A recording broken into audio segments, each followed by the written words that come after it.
Assalamualaikum warahmatullahi wabarakatuh. Waalaikumsalam warahmatullahi wabarakatuh.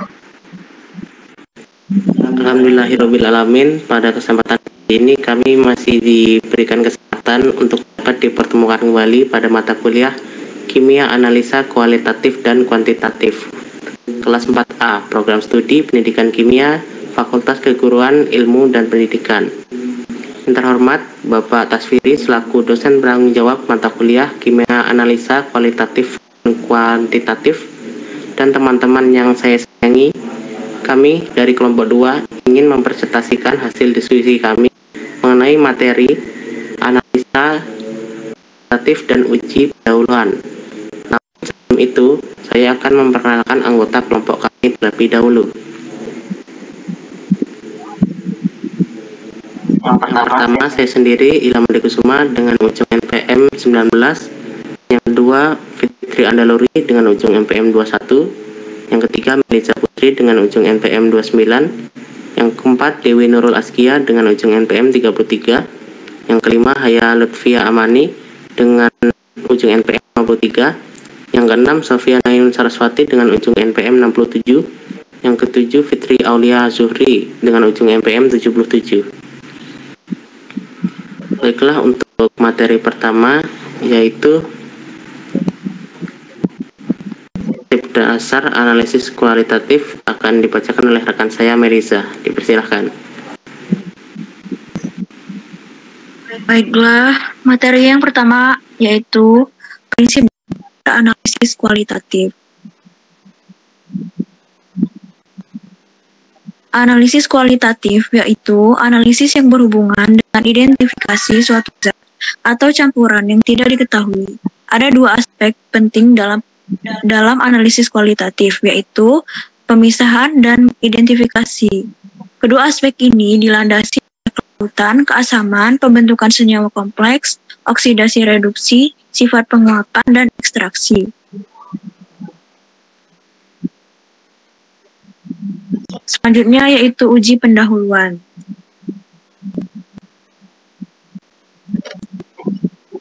Uji pendahuluan merupakan langkah yang penting karena terkadang zat yang akan dianalisis dapat diketahui pada pemeriksaan pendahuluan yang meliputi bentuk, warna, bau, sifat higroskopis, dan kelarutan. Ion adalah ion yang bermuatan positif, sedangkan ion adalah ion yang bermuatan negatif. Regensia golongan yang dipakai untuk klasifikasi kation yang paling umum adalah asam klorida, hidrogen sulfida, amonium sulfida, dan amonium karbonat. Kelima golongan kation dan ciri khas golongan-golongan ini adalah sebagai berikut. Yang pertama, golongan 1. Kation golongan ini membentuk endapan dengan asam klorida encer. Untuk golongan kedua, kation golongan ini tidak bereaksi dengan asam klorida, tetapi membentuk endapan dengan hidrogen sulfida dalam suasana asam mineral encer.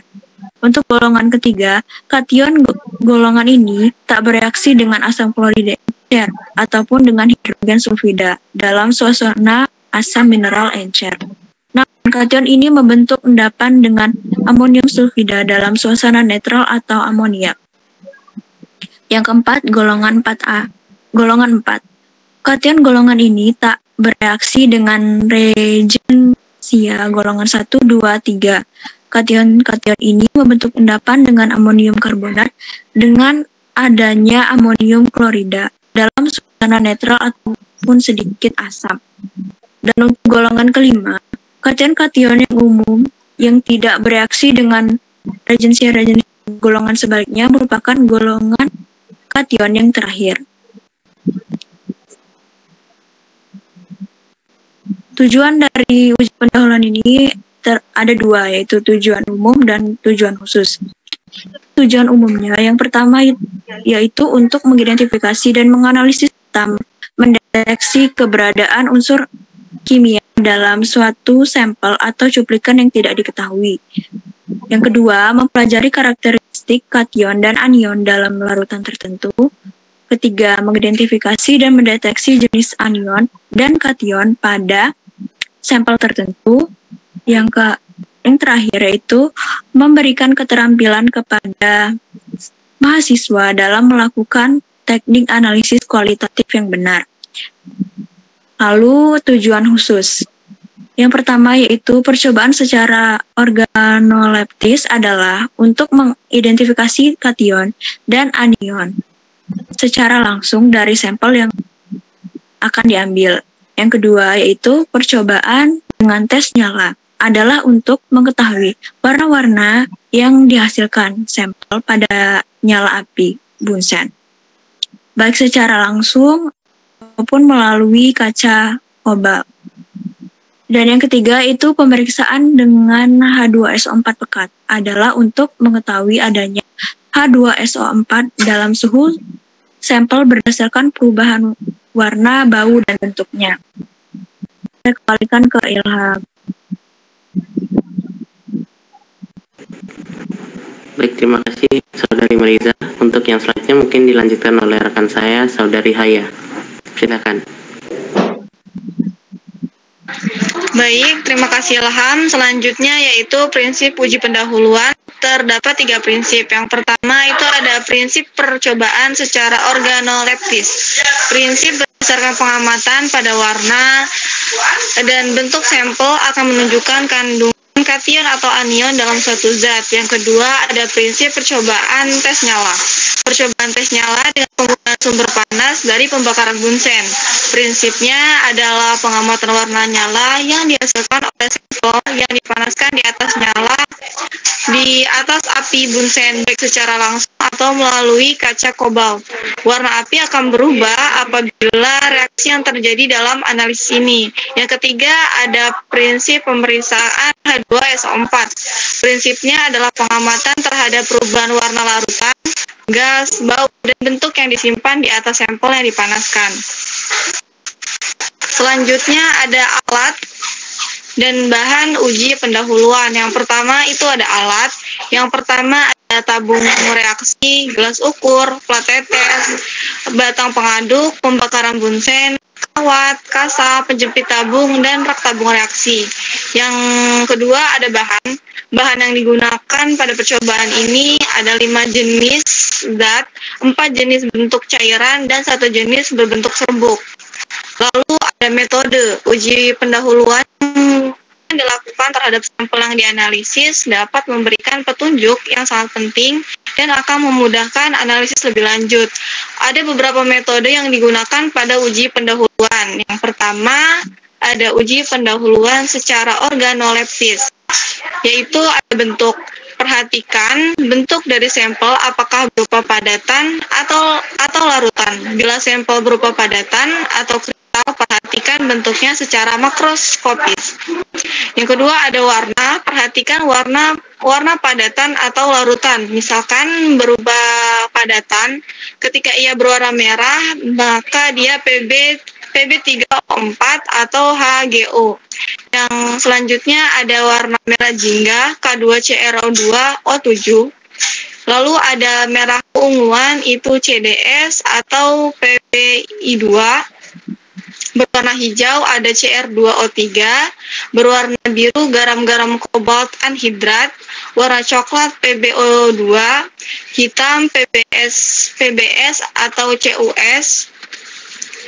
Dan selanjutnya yaitu larutan. Ketika dia berwarna merah muda, maka ia CO2+ atau Mn2+. Ketika dia berwarna merah jingga, CR2O72-.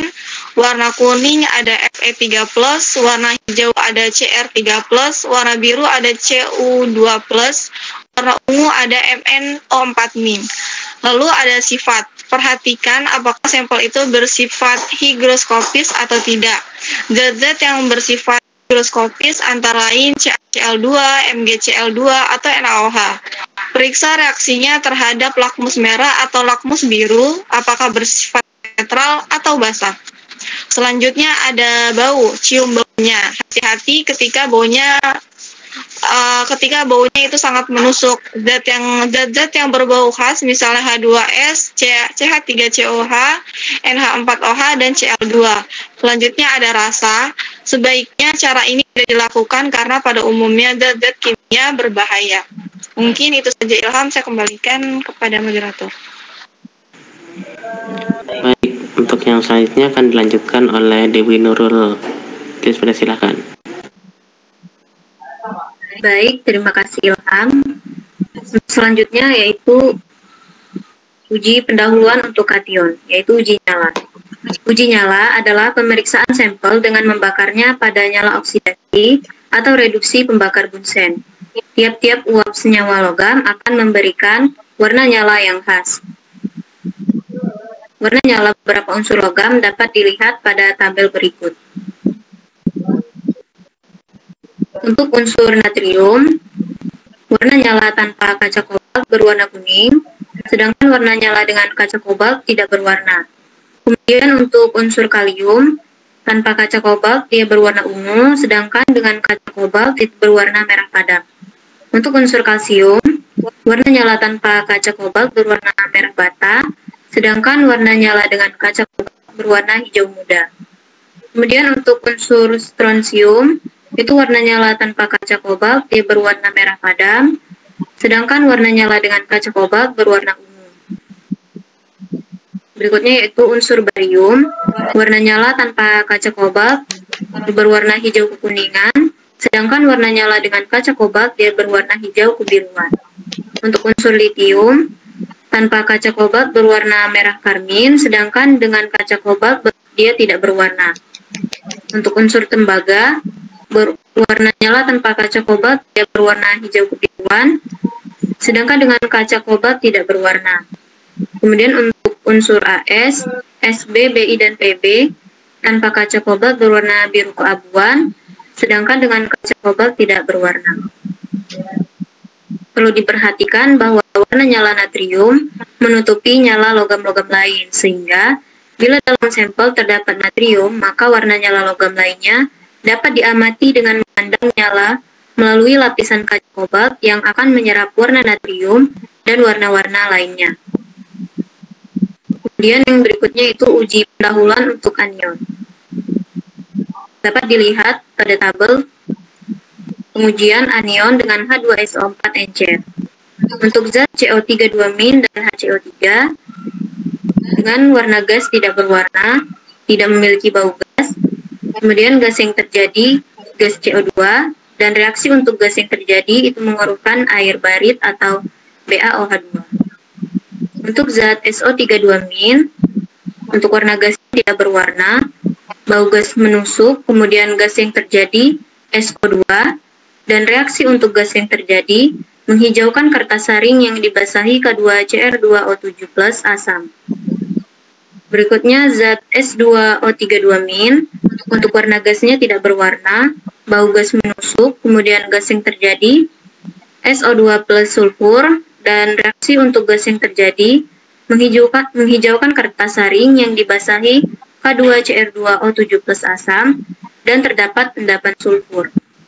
Untuk zat S2-, itu warna gasnya tidak berwarna, bau gasnya seperti telur busuk, kemudian gas yang terjadi H2S, dan reaksi untuk gas yang terjadi menghitamkan kertas PB asetat dan terjadi endapan sulfur.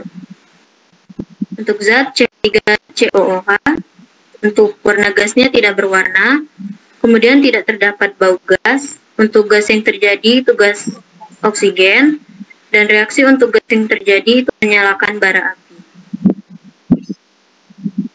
Kemudian untuk zat H2O2, CO2, dan Na2O2, itu warna gasnya tidak berwarna, kemudian tidak terdapat bau gas. Gas yang terjadi O2, reaksi untuk gas yang terjadi menyalakan bara api.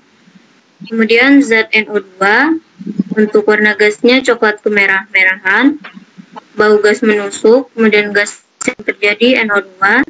Reaksi untuk gas yang terjadi itu dengan kertas KI atau kanji membentuk warna hitam kebiru-biruan.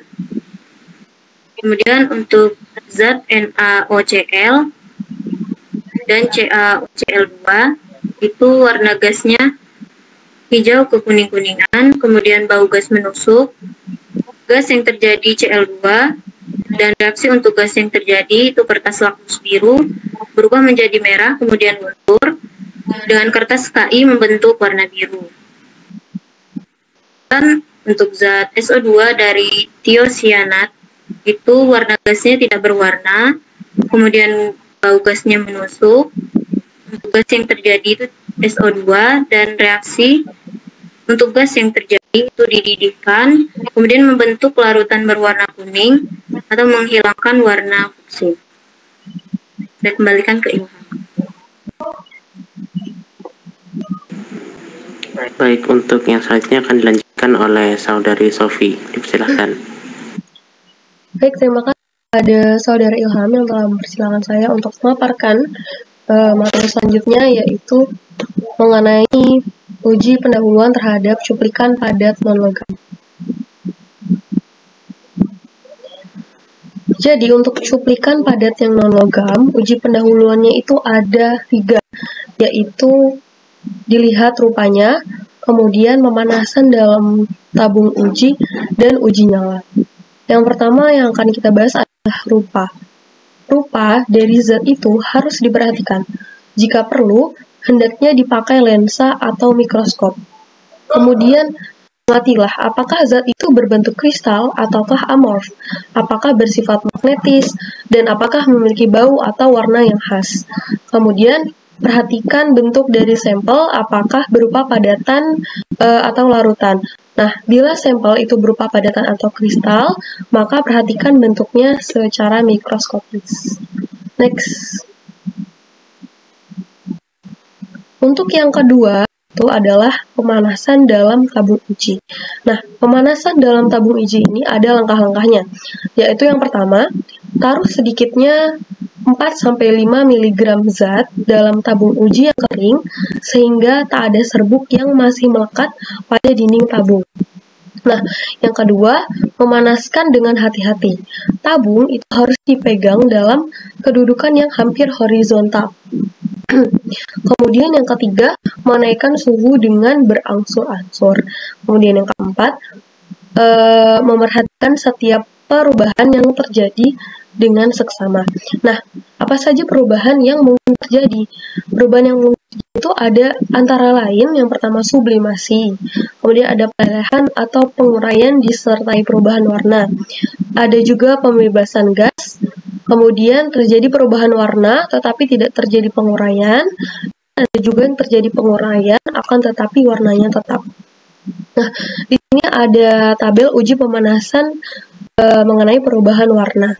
Di sini akan saya bacakan 3 contoh. Yang pertama, pengamatan yang pertama yaitu warna dari zat tersebut menghitam karena karbon memisah sering disertai pembakaran.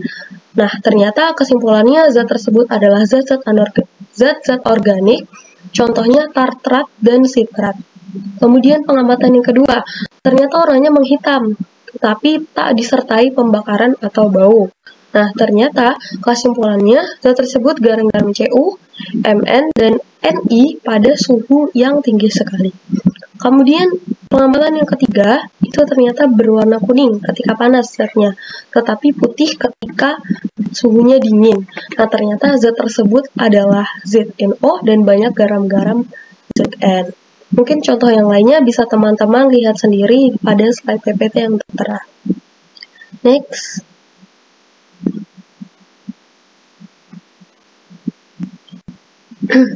Nah, kemudian tabel yang kedua ini masih tentang pemanasan dalam tabung uji. Namun, ini yang kedua bukan tentang perubahan warna, tetapi apabila terbentuk sublimat. Nah, saya akan membacakan 3 contoh yang pertama, yaitu pengamatan yang pertama, sublimat putih. Nah, ternyata kesimpulannya, zat tersebut adalah HgCl2, HgBr2, HgCl2, amonium halida, AS2O3, Sb2O3, dan senyawa-senyawa organik tertentu yang mudah menguap, seperti asam oksalat dan asam benzoat. Kemudian pengamatan yang kedua, sublimatnya itu abu-abu. mudah digosok menjadi butir-butir bulat. Nah, kesimpulannya ternyata zat tersebut adalah Hg. Kemudian contoh yang ketiga, sublimatnya abu-abu baja dan baunya itu seperti bawang putih. Nah, ternyata ditarik kesimpulan bahwa zat tersebut adalah AS. Nah, contoh-contoh yang lain bisa teman-teman lihat pada slide yang tertera. Next.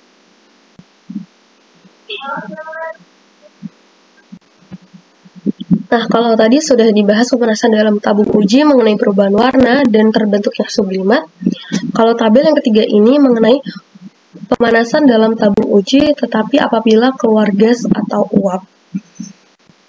Akan ada 3 pengamatan yang akan saya bacakan sebagai contoh.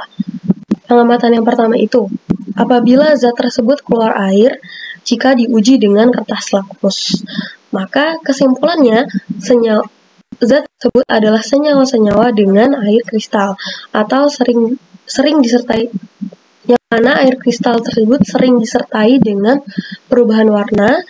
Kemudian ada zat garam amonium, garam asam, asam oksi, dan hidroksida. Kemudian yang kedua, apabila keluar oksigen, maka dapat ditarik kesimpulan maka zat tersebut adalah nitrat, klorat, perklorat, bromat, iodat, peroksida, garam-garam per, dan permanganat. Kemudian contoh yang ketiga, itu pengamatannya adalah dinitrogen oksida. Nah, maka ditarik kesimpulan bahwa zat tersebut adalah amonium nitrat atau nitrat yang bercampur dengan suatu garam amonium. Next.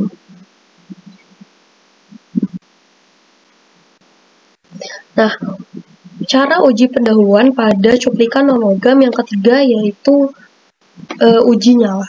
Nah, uji nyala itu dapat dilakukan dengan cara-cara berikut.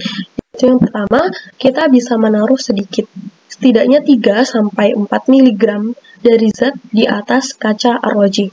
Kemudian yang kedua, basahi dengan sedikit asam klorida pekat dan masukkan sedikit zat pada kawat platinum yang bersih ke dalam bagian dasar nyala bunsen yang tak cemerlang.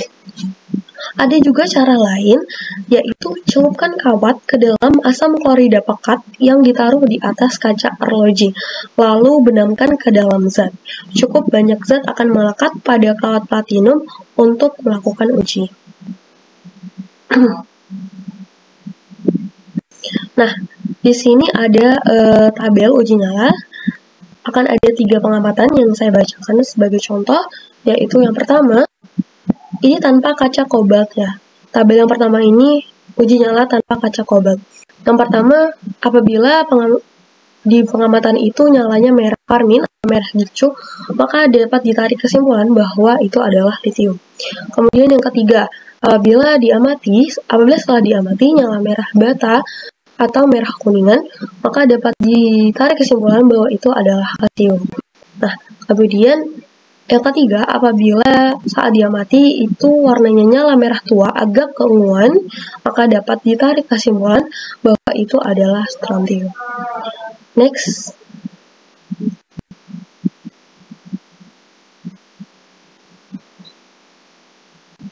Nah, kalau tadi itu adalah tabel uji nyala tanpa kaca kobalt, maka tabel yang kedua ini adalah tabel uji nyala dengan kaca kobalt.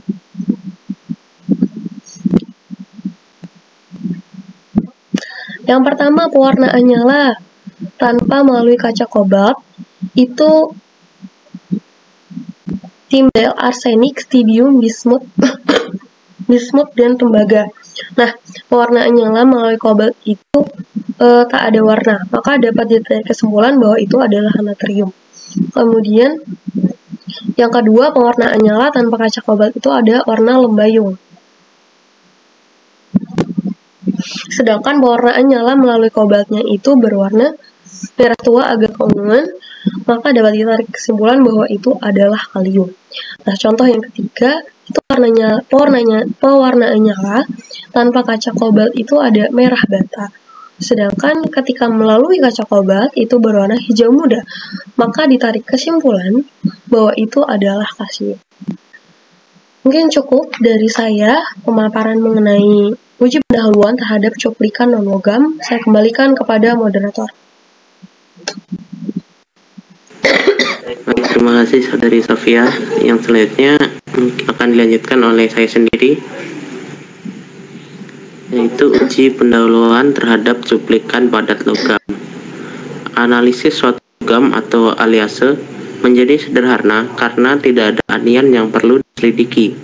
Aliase atau logam yang dianalisis harus dalam bentuk pemboran logam, bubutan, atau kikiran. Hal-hal yang mungkin terjadi yaitu: 1. Logam atau aliase larut dengan sempurna, dilanjutkan dengan analisis kation.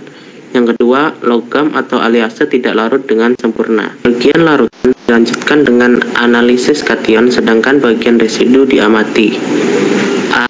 Jika residu hitam, kemungkinan karbon, emas, atau platinum. Jika residu putih, itu mungkin mengandung asam stanat, stibium pentoksida, bismut oksida, bersama-sama dengan runutan tembaga, timbal, dan besi.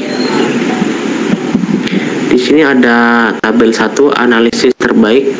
Residunya mungkin mengandung PBS, CuS, dan FeS. Larutkan dalam HNO3. Panas, saring, dan uapkan sampai hemper kering. Larutkan dalam air dan tambahkan pada larutan asli A. Filtratnya mungkin mengandung SNS 3-min, SBS 4-3-min, PO 4-3-min, dan S2-min. Asamkan dengan HCl encer, uji dengan kertas lakmus dan saring.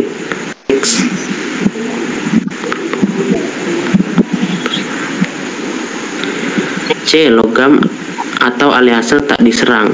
Komposisi beberapa aliase logam dengan bahan utama sesuai komposisinya banyak dapat dilihat pada tabel berikut. Tabel yang kedua, komposisi beberapa aliase logam. Nomor 1, aliase logam loyang, komposisi penyusunnya tembaga, seng, timah, dan timbal. Yang kedua, perunggu, komposisi penyusunnya tembaga, timah, seng, dan timbal.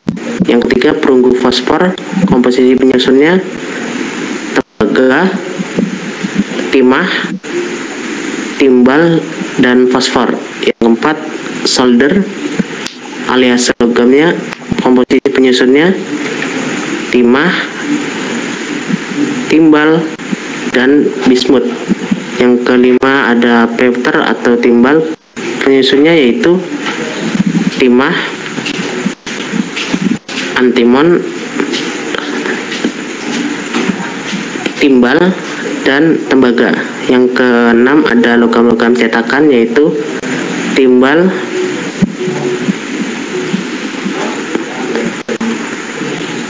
SB, dan SN. Yang ketujuh ada perak Jerman yaitu tembaga, nikel, dan seng. Yang kedelapan yaitu ada logam monel yaitu ada nikel dan tembaga. Yang ke-9 ada konstantan yaitu dan nikel. Yang ke-10 ada nikrom yaitu ada nikel, ada besi, dan ada kromium. Yang ke-10 ada mangan yaitu ada tembaga, ada mangan, dan ada nikel. Yang 12 ada aliase wood yaitu ada bismut, ada timbal, ada timah, dan ada kadmium. Yang ke-13 ada aliase rose yaitu bismut, ada timbal, dan ada timah. Yang ke-14 ada alpaka yaitu ada tembaga, ada nikel, ada seng, ada timah. Baik, untuk yang selanjutnya mungkin akan dilanjutkan oleh rekan saya Fitri Andaluri. Silakan. Baik, terima kasih moderator. Materi selanjutnya yaitu menjelaskan cara melakukan uji pendahuluan terhadap cuplikan cairan dan zat yang tidak larut. Selanjutnya yaitu uji pendahuluan terhadap cairan. Untuk sampel cair, analisis pendahuluan meliputi warna, bau, kelarutan, serta keasaman. Uji pendahuluan bahan meliputi bau, bentuk sampel, warna jika terlarut dalam air. Sifat fisika yang dapat diamati langsung seperti warna, bau, terbentuknya gelembung, gas, ataupun endapan merupakan informasi awal yang berguna untuk analisis selanjutnya. Bisa kita lihat pada tabel warna dan nama bahan kimia. Warna merah untuk nama bahan kimia PB34, Hg12, dan K3FeCN6. Warna merah jingga untuk nama bahan kimia dikromat. Warna merah jambu untuk nama bahan kimia garam-garam dari mangan dan kobalt yang berhidrat. Untuk warna kuning, yaitu nama bahan kimianya ada K4Fe, CN6, 3H2O, FeCl3, dan kromat. Untuk warna hijau, ada nama bahan kimianya yaitu garam-garam besi 2, garam-garam nikel, dan CuC12. Pada warna biru, nama bahan kimianya yaitu garam-garam kobalt anhidrat, garam-garam tembaga 2 berhidrat. Pada warna coklat, nama bahan kimianya yaitu Fe3O4. Dan yang terakhir, warna hitam dengan nama bahan kimia MnO2. Selanjutnya, uji pendahuluan terhadap zat yang tidak larut. Suatu zat yang tidak dapat dilarutkan oleh asam-asam pekat atau asam klorida atau asam nitrat atau oleh air raja dinyatakan sebagai tak larut. Untuk dapat melarutkan zat tersebut, maka dipandang perlu digunakan cara khusus untuk melarutkannya. Cara pelarutannya pun bergantung dari sebagian besar atau sifat-sifat dari zat yang tak larut itu. Baik, saya kembalikan kepada Ilham. Baik, untuk yang selanjutnya akan dilanjutkan oleh rekan saya, Fitri Aulia. Dipersilahkan. Baik, terima kasih Ilham. Untuk selanjutnya, terdapat dua uji. Dari uji zat tak larut, yang pertama ada tes kelarutan. Itu zat mempunyai kelarutan yang berbeda-beda terhadap beberapa pelarut seperti air, alkohol, atau pelarut lainnya. Pengamatan kelarutan dalam air dilakukan dengan meletakkan zat dalam tabung reaksi, kemudian ditambahkan air dan digoyang-goyangkan. Apabila kelarutan dalam air tinggi, maka tidak akan timbul endapan. Seperti yang terlihat pada PPT, terdapat tabel kelarutan untuk beberapa senyawa.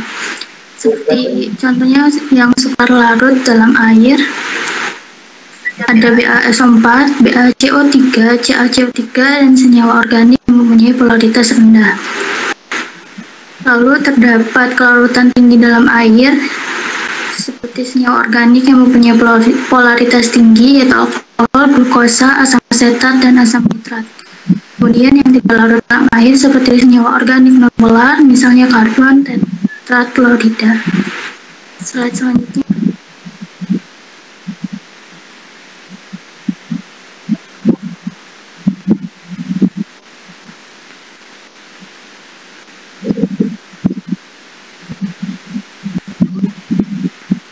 Selanjutnya terdapat tes keasaman.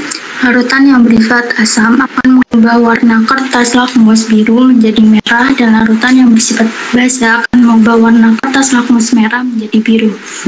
Pengukuran pH dapat dilakukan dengan pH meter atau kertas pH.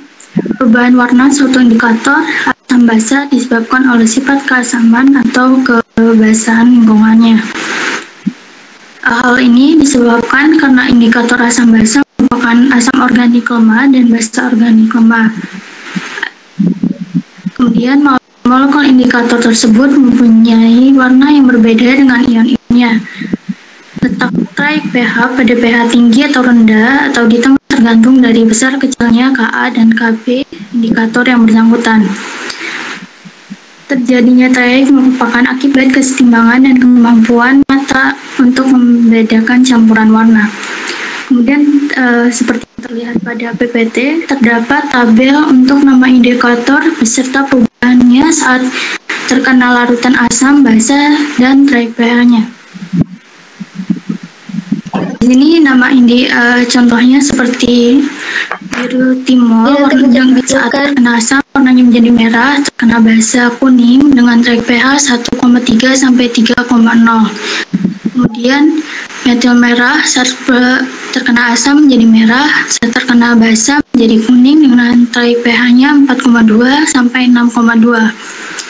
Atau seperti phenolphthalein saat terkena asam tidak berwarna, saat terkena basa menjadi pink dan dengan triaik pH 8,0 sampai 10,0 dan seterusnya.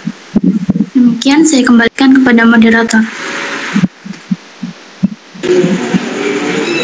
Baik, sekian yang dapat kami sampaikan. Terima kasih atas perhatiannya. Jika ada salah-salah kata, kami mohon maaf. Kami akhiri. Wassalamualaikum warahmatullahi wabarakatuh. Waalaikumsalam warahmatullahi wabarakatuh.